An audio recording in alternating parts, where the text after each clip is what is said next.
they probably feel like shit.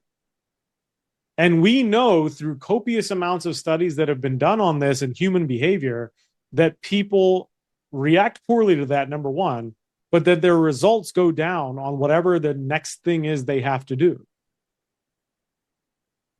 So I do think there needs to be a shift in this idea that like honesty can, the only thing that can be brutal is honesty. Like, sure, but then you're just kind of being an asshole, right? You're being uncivil. It's rough. I'm just reading these synonyms for it, right? It's rude. It's gross.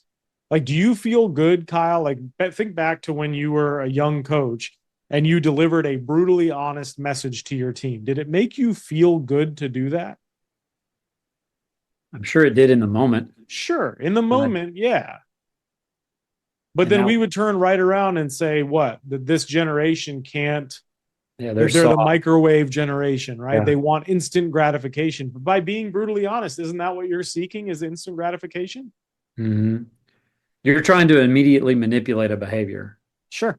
And a lot of times when you think about like, well, what do I want out of this brutal honesty? What am I trying to do? This person is making my life more difficult as the teacher in the classroom or whatever, and I really just need you to be more compliant, right?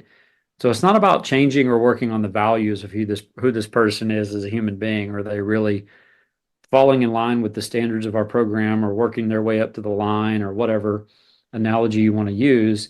It's really just, hey, I need you to be more compliant because you're making my life more difficult. And I think we've stumbled on another instance here of telling on yourself. If the only way you know how to deliver news is through brutal honesty, what you're doing is telling on yourself.